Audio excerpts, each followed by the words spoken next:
I'm Richard Taylor from the Philosophy Department at Marquette University and a visiting professor at the Katholieke Universiteit Leuven. Together with my Leuven colleague, Professor Andrea Robilio, in the Institute of Philosophy at the Katholieke University of Leuven, we present to you these lectures on Thomas Aquinas on the nature and attainment of happiness. This is lecture 7A for class 7. Class 7 is on al-Farabi and Avicenna on happiness, and lecture 7A is on al-Farabi and his work, The Attainment of Happiness. I have quite a number of slides on this, and I'll try to move rather quickly. It may be necessary for some of you to watch this video a second time. So let's proceed. Al-Farabi, who was born in 870 and died around 950, lived most of his philosophical career in Baghdad, where he was a student of the Christian cleric Yahuna ibn Haylan, and in turn teacher of the Christian Yahya ibn Adi. These are important figures in the period. This was the era of the rise of the Christian Aristotelian school of Baghdad, founded by Abu Bakr Mata ibn Yunus.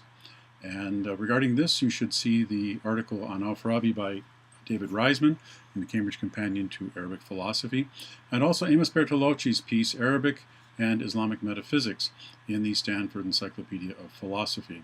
I can't say more about these here. But let's proceed with al-Farabi then. Al-Farabi set out a new world view in metaphysics and cosmology, and followed and elaborated in novel ways on the epistemology of abstraction of Alexander of Aphrodisias. He has become rightfully seen as perhaps the most important figure of that period, thanks to the positive comments on his work by Avicenna. And of course, Avicenna was the greatest philosopher of the Islamic cultural context in the Middle Ages, and continues to be very important in many ways for those studying philosophy in Iran and elsewhere. In metaphysics, al-Farabi elaborated an emanationist account of all reality coming forth from the first cause, which was also the first being, in a series of cascading intellects, souls, and celestial bodies, in a doctrine of primary causality, which he may perhaps for a time have described as a kind of creation. Regarding that matter, there's considerable dispute. Take a look at some of the articles by Marwan Rashed, Damian Llanos, and Cecilia Martini Bonadeo. The lowest in the hierarchy of the emanated intellects is called the agent intellect. This is taken to correspond in some fashion to the agent or active intellect in Aristotle's De Anima 3.5. For al-Farabi, metaphysics is not primarily theology, as al-Kindi held, but rather it has as its subject matter being qua being and its attributes, with the first cause as something to be treated in the science of metaphysics. This is very important for the understanding of the nature of the subject matter of metaphysics, both in the Arabic tradition and also in the Latin tradition. As we've already seen regarding Aristotle himself, theoretical contemplation in the science of metaphysics is the activity of soul that results in greatest happiness, since it is the highest activity in relation to the highest object. This he mentions explicitly in Metaphysics Book 1, and he alludes to it in Nicomachean Ethics Book 10, as we've seen. Contemplation, that's the term he uses in Nicomachean Ethics Book 10, contemplation is the highest human activity of intellectual understanding. So it's necessary to say some things about the theory of knowledge and human knowledge acquisition in al-Farabi, since this is key to the advancement, along the road to happiness, and happiness in Arabic is sa'ada. The development of human intellectual understanding. So here are some of the key elements in it. First element is sense perception for al-Farabi, and in the formation of intelligibles apprehended through sense perception, then the internal brain power of common sense, and then there is an image-forming sense, and then there is the human imagination. Now, in this context of the human intellectual understanding, al-Farabi speaks of gifts from the agent intellect. And on my understanding, these gifts are first principles that are for all things, such as the thing cannot both be and not be at the same time in the same respect, and that the whole is greater than its parts, for example. And also it gives a power of receptivity, which is called material intellect. The term material intellect comes from Alexander of Aphrodisias and is pretty much adopted by the tradition, but it really means receptive intellect. The next, abstraction of intelligibles from the forms of sensibles. This is key to the development of human intellectual understanding. Notice here I did not say that these intelligibles in some way or another through abstraction come from the agent intellect directly. As I read al-Farabi, that's not the case. Rather, all knowledge that human beings have comes from their senses or is based on knowledge of sensibles. And so we have sensibles that are presented to us, and by the power of receptivity called material intellect, we are then able to receive the intelligible forms of these into our rational souls or intellects. In his Risala fil Aql, or Treatise on the Intellect, he says that abstraction is the human activity of the moving of the form from the mode of being of an apprehended, sensible, particular, intelligible in potency. Notice it's an intelligible in potency at that point, moving it from that kind of mode of being to the mode of being of an intellectually apprehended form, intelligible in act, or a universal, which is, of course, science is concerned with universals. The development of human intellectual understanding continued then. The development, once we have these intelligibles in us in act, then we are in the process of developing the acquired intellect. When we have all of these intelligibles presented in us or apprehended in us, then we no longer need sense perception. And as a result, then we can become what we truly are, that is the acquired intellect. And the term he uses is yatajawara, which is a term that means the substantivizing or substantification of the human being, we might say in Greek, into a full ousia, the full reality of what the human being was able to be all along. So this is a making of the human being into a different substance, in a sense, or the realization of the human being into full actuality as an immaterial intellectual substance.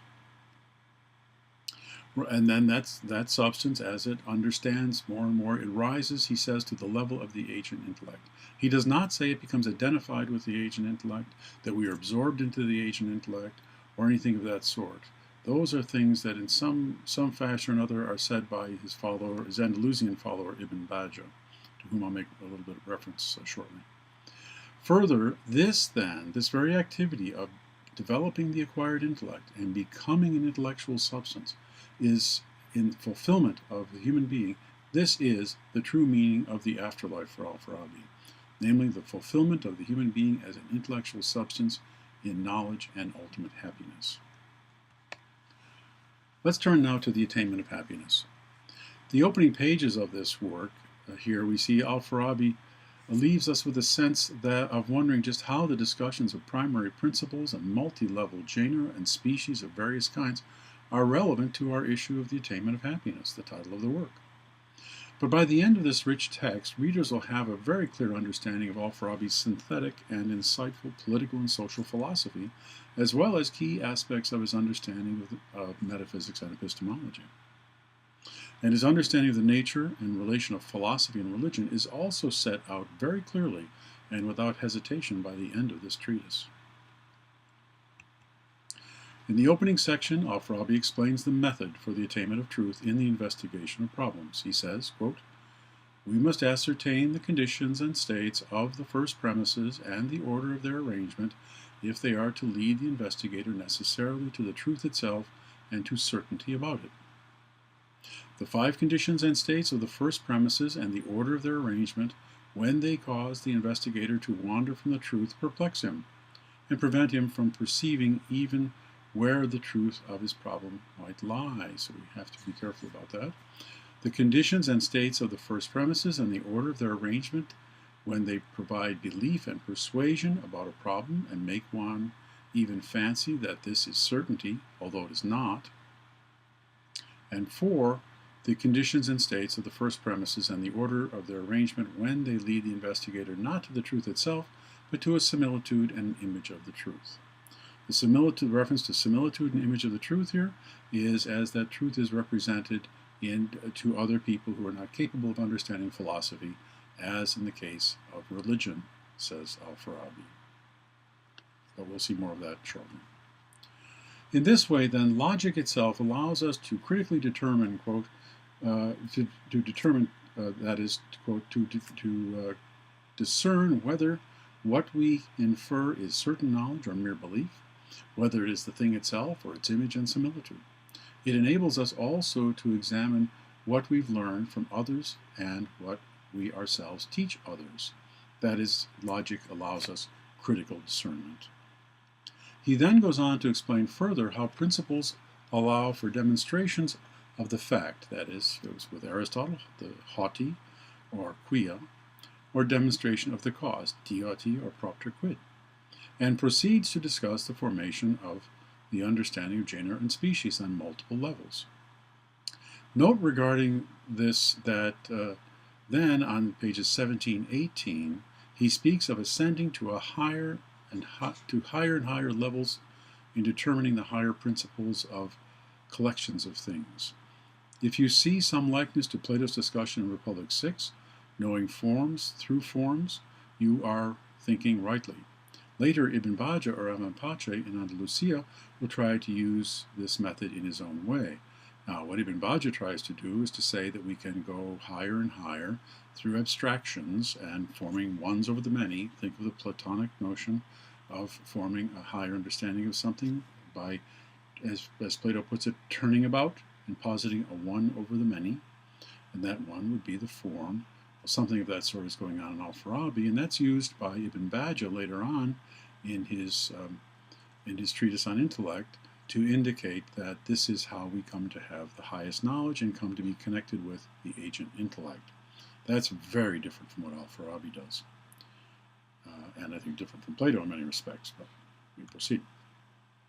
Regarding ultimate corporeal principles, that is, I said we begin with senses, al-Farabi writes the following, quote, "The principles of instruction in most of what this science comprises are distinct from the principles of being."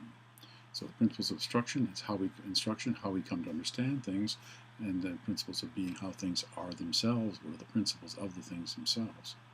He goes on, "And it is through the principles of instruction that one comes to know the principles of being. For in every genus of natural things, the principles of instruction are inferior to the principles of being, since the principles of being in such a genus are the grounds to which the principles of instruction owe their existence." So with principles of instruction, we need to know the methodology to get to know the things, namely the principles of being of things. He goes on, "Hence the ascent toward knowledge of the principles of being of every genus and species can be made only through things that originate in these principles," close quote. And these principles, he's referring to the principles of being, but also our ascent requires that we use the principles of instruction. That is, we must work with what is provided to us through our experience of things of the world.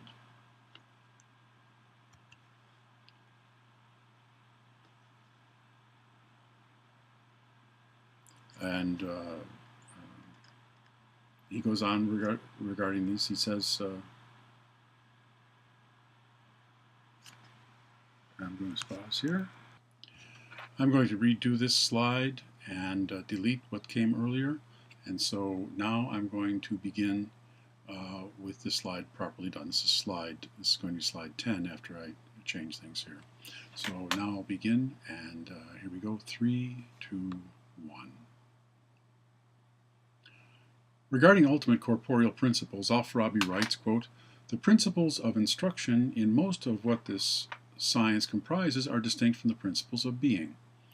And it is through the principles of instruction that one comes to know the principles of being."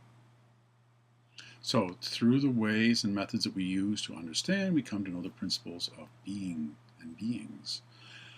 For in every genus of natural things, the principles of instruction are inferior to the principles of being, that is, we use instruction to come to the higher principles of being, since the principles of being in such a genus are the grounds to which the principles of instruction owe their existence.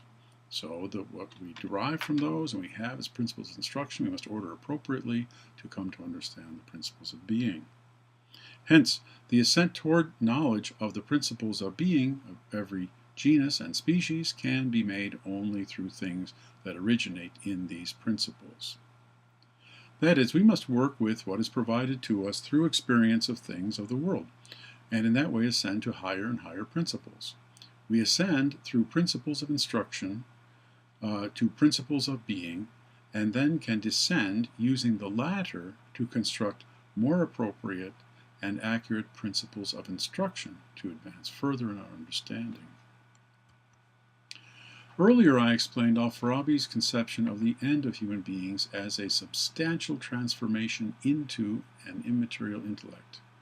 This he affirms on pages 22-23 when he writes, quote, "Indeed, man arrives at the ultimate perfection, whereby he attains that which renders him truly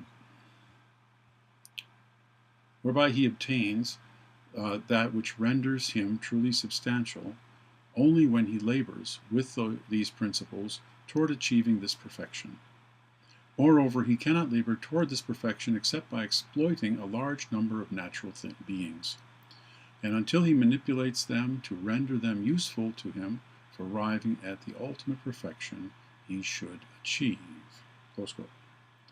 That is, we must use our natural sensorial abilities to their fullest, together with logic, to achieve perfection, a perfection which is achieved by intellect through intellectual abstraction in the attainment of knowledge of things of the world. It's necessary then for human beings to live in communities. This is also a necessary requirement, both because of an innate social disposition and the need for collaboration of others in the attainment of intellectual understanding and fulfillment by individuals. Hence, a human being, quote, is called the social and political animal, close quote. Now, in the attainment of knowledge, consideration of the world leads to demonstrations that indicate the necessity of immaterial beings for al-Farabi, and, quote, the philosopher then, he should continue this investigation until he finally reaches a being that cannot possess any of these principles at all, either what it is, or from what it is, or for what it is, but is itself the first principle of all the aforementioned beings. It is that by which, from which, and for which they are, in the most perfect modes in which a thing can be a principle for the beings, modes free from all defects. This, for al-Farabi, is the first cause, or God. After that upward path, then, the philosopher is in a position to spell out just what the nature of the human beings and their purpose is, and so al-Farabi does so. Quote, "Then he should set out next upon the science of man and investigate the what and the how of the purpose for which man is made, that is, the perfection that man must achieve. Then he should investigate all things by which man achieves his perfection, or that are useful for him in achieving it. These are the good, virtuous, and noble things. He should distinguish them from things that obstruct his achieving this perfection. These are the evils, the vices, and the base things. He should make known what and how every one of them is, and from what and for what it is, until all of them become known, intelligible, and distinguishable from each other. This is political science." So this is his conception of political science and its goal. As we'll see, he's going to go into this in considerable detail, and he's going to talk about the necessity for the particularizing of principles in the case of each society, nation, or empire.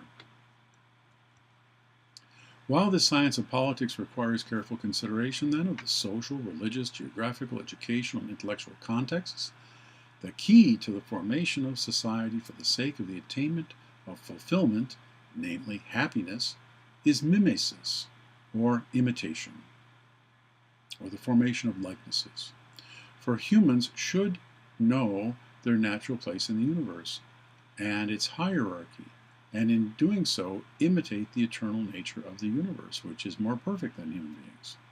Quote, just as in the world there is a first principle, then other principles subordinate to it, beings that proceed from these principles, other beings subordinate to those beings, until they terminate in the beings with the lowest rank in the order of being. The nation, or the city, includes a supreme commander, followed by other commanders, followed by other citizens, who in turn are followed by other citizens, until they terminate in the citizens with the lowest rank as citizens and as human beings. Thus the city includes the likenesses of things included in the total world. And the quotation continues. This then is theoretical perfection. As you see, it comprises knowledge of the four kinds of things by which citizens of cities and nations attain supreme happiness. What still remains is that these four be realized and have actual existence in nations and cities, while conforming to the account of them given by the theoretical affairs. And I refer you back to slide 8 on this. Addressing those issues, of course, requires not just intellect, but that there are outside intellect realities in the world. He's very clear about this. Quote, if it is not the case that the intellection of a thing implies its existence outside the intellect, and that to give an intelligible account of it is to give an account of its actual existence, that is in the world, then when one intends to make these four things exist, he necessarily requires something else besides theoretical science. Remember, now we're talking about making these exist in the world, in imitation of the perfection that we see in nature, in the heavens and elsewhere, in the hierarchy of beings. Now, to understand natural intelligibles, that is, intelligibles derived from the world by abstraction, it's necessary to understand that accidents and states, that is, dispositions, necessarily accompany them when they exist outside the soul as determinate particulars. Natural intelligibles exist in things as determinate particulars, not as intelligibles in act. Voluntary intelligibles, that is, quote, intelligibles that can be made to exist outside the soul by will, that is, by human will and action, by practical action, see page 26, also have accidents and states, and these must be known to bring about those voluntary intelligibles. That is, temporal, meteorological, geographical, cultural, historical, and other actual particular details in the conditions of the particular nation or people must be taken into account when the voluntary intelligibles, namely political structures and methods of human governance, are put into place. Thus far we've seen that one must investigate then the nature of animals, since humans are animals, and so the principle of soul and sensation must be investigated as well, including the nature of the rational animal. This, though, requires the metaphysical context of the existence of the universe in which the rational animal resides be carefully considered, and the states and dispositions of the rational animal itself also be considered carefully. These are, quote, things discovered by the deliberative faculty only insofar as they are found useful for the attainment of an end and a purpose. Close quote. Now, the virtues or excellences of this faculty are these. First, a political excellence, and then a subpower for short-term considerations of political matters. Third, another subpower which regards what is useful or noble. Another for the useful or noble in short-term instances, and yet another for the discovery of 3 and 4, namely the subpower of what is useful and noble, and both in overall and in short term. So al-Farabi is trying to be very, very concrete here as to what goes into the application of principles to a particular nation. You need to know much of the culture and context of these. It's absolutely required. So a prerequisite for the deliberation of virtues, then, he says, is moral virtue on page 30. Because unless one has moral virtue, one is not able to focus on properly the deliberative virtues. Hence, quote, the more perfect the authority and the greater the power of these deliberative virtues, the stronger the authority and the greater the power of the moral virtues that accompany them. So the two go together, according to al-Farabi, and of course also according to Aristotle. The virtue that is perfect and most powerful should then be the one that is sought out. Quote, this virtue is such that when a man decides to fulfill its functions, he cannot do so without making use of the functions of all the other virtues. Close quote. So this is a statement of the notion of the unity of virtues that in fact, at the highest level, these virtues must all be united together. The only virtue that has more authority than the political virtues here, or the moral virtues, is the theoretical virtue. Now, I want to add a comment here on politics and metaphysics and Aristotle. In the past, I've used, when Marquette had comprehensive examinations, I've occasionally used the question, which is the greater science, political science or metaphysics? With regard to human action, it seems that political science dictates exactly what is to be studied. So one would think that political science should rule over metaphysics and determine who is going to pursue metaphysics and the like. But that's not properly the case. The highest science is that of metaphysics, which has the highest objects, and the proper attainment of the nature of the objects of metaphysics allows then for a proper understanding of the place of human beings and all reality in reference to the voluntary actions that human beings can take in a science such as politics. And so you'll recall that when we looked at Aristotle, I made a point of having us look at Nicomachean Ethics, Book 1, Chapter 13. And the reason was that he has a solid philosophical psychology set out there, a foundation. A human being is a rational animal divided into two parts, a rational part, which has to do with intellectual virtues, and a non-rational part. The non-rational part is subdivided into two, one that is not capable of listening to reason, the other is capable of listening to reason.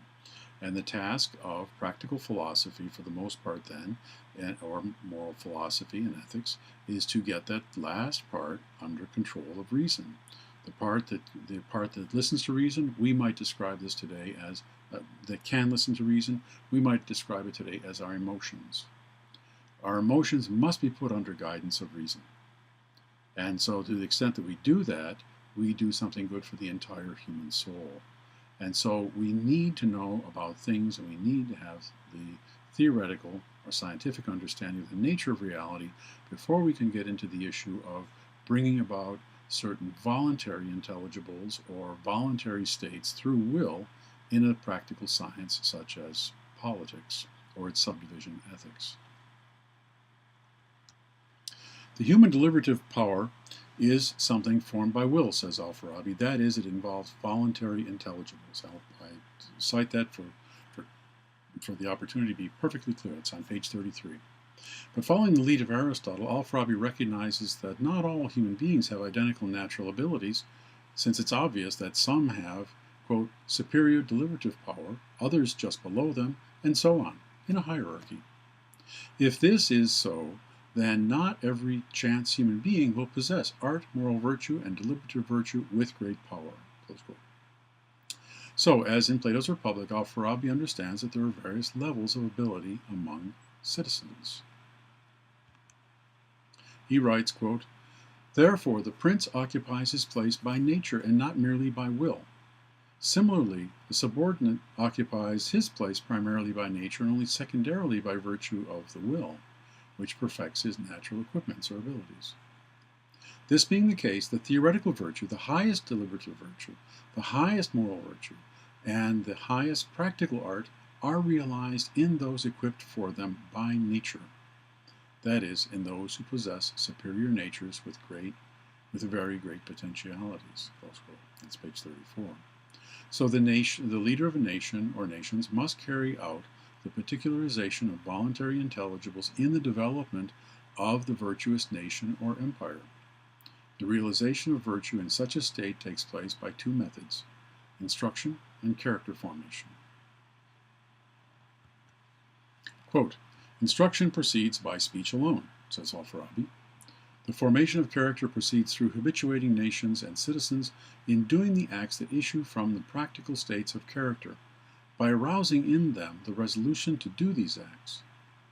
The states of character and the acts issuing from them should come to possess their souls, and they should be, as it were, enraptured by them. Close quote. Training, then, should be in the order indicated by Plato, and include the theoretical sciences. This includes, quote, the things, the ultimate principles, and the incorporeal principles that a man cannot perceive by his intellect except after knowing many things. Close quote. So we have to know the nature of reality and realities that we're dealing with in a full way in order to see the place of human beings in that. And once we see that, and that is theoretical, that is not something up to us. We don't determine what a human being is or what a human being's place in the universe is. Once we determine that, we're in a good position to determine what is in the benefit of a human being. So in this sense, then, metaphysics is prior to political science, and political science should act in accord with the truths known in metaphysics. Yet not all human beings are capable of this. So the vulgar, and I did speak in class about the term al-jumhur, the vulgar ought to comprehend merely the similitudes of these principles, which should be established in their souls by persuasive arguments. You must persuade those who don't understand in an appropriate way by using similitudes or likenesses of the true principles of reality. One should draw a distinction between the similitudes that ought to be presented to every nation, and in which all nations and all citizens of every city should share, and the ones that ought to be presented to a particular nation and not to another, to a particular city and not to another, and to a particular group among the citizens of a city and not to another. All these persuasive arguments and similitudes must be discerned by the deliberative virtue. So in this way, the ruler can properly address the people with whom the ruler is in contact and to whom he's speaking in order to get the order of the entire society in proper form. There is then in this a teleological metaphysics involved since the end is the achievement of happiness in the context of human social existence, and the reality that a human being is this social animal. Quote, "For every being is made to achieve the ultimate perfection it is susceptible of achieving according to its specific place in the order of being. Man's specific perfection is called supreme happiness, and to each man, according to his rank in the order of humanity, belongs the supreme happiness pertaining to his kind of man," or human being. Close quote. All this must be built then on the natural metaphysics developed through the apprehension of the natures of things of the world, and not just come from the imaginative methods of human beings, or imaginative minds of human beings. Still, that some are incapable of the necessary theoretical study of reality and the human place in it, similitudes and likenesses of what is learned in the theoretical study must be communicated to the majority with political oratory. And that's on page 38.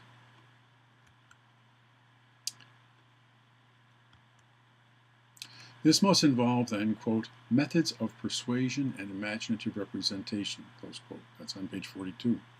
Hence, quote, the supreme ruler and he who possesses the science that encompasses the intelligibles with certain demonstrations belong to the elect. The rest are the vulgar and the multitude. Thus, the methods of persuasion and imaginative representation are employed only in the instruction of the vulgar and the multitude of the nations and the cities, while the certain demonstrative methods by which the beings themselves are made intelligible are employed in the instruction of those who belong to the elect, that is, those who are the true intellectuals and can understand things in the proper way, philosophy. Since philosophy on this account is prior to religion and other opinions. But we'll see more of that. For this passage, though, and these comments here, see page 42. What the ruler or philosopher king possesses, then, is wisdom, hikmah, as science, ilm, shared by the philosophers. Quote, now, wisdom may be used for consummate and extreme competence in any art whatsoever when it leads to performing feats of which most practitioners of that art are incapable. Here, wisdom is used in a qualified sense. Thus, he who is extremely competent in an art is said to be wise in that art. Now, similarly, a man with penetrating practical judgment and acumen may be called wise in the thing regarding which he has penetrating and practical judgment. However, unqualified wisdom is this science and state of mind alone. That is the one held by the ruler. That is theoretical study and also an extraordinary ability to communicate truth through similitudes and likenesses to the rest of the society. Most perfect instruction is that of philosophy and demonstration in the principles of reality by intellect. But it can also take place, quote, by causing its essence to be imagined through the similitude that imitates it, close quote. In this latter case, this is, quote, what ancients call religion, close quote. That's page 44. And this attempts to bring the similitudes of these things as close as possible to their essences, close quote. Hence, the ruler is philosopher, legislator, supreme leader, and imam, or prayer leader, who guides the entire community, all in a single idea for al-Farabi. And the theoretical things or sciences must be represented as practical to the vulgar and others unable to know them as science. Consequently, quote, these things are philosophy when they're in the soul of the legislator. They are religion when they are in the souls of the multitude. I think there's a great deal here for us to discuss in class, and I'm looking forward to seeing you on Thursday to talk about this. But let me stop here since this is already a long video. The next video, 7b, is on Avicenna on the attainment of happiness. And that ends video 7a.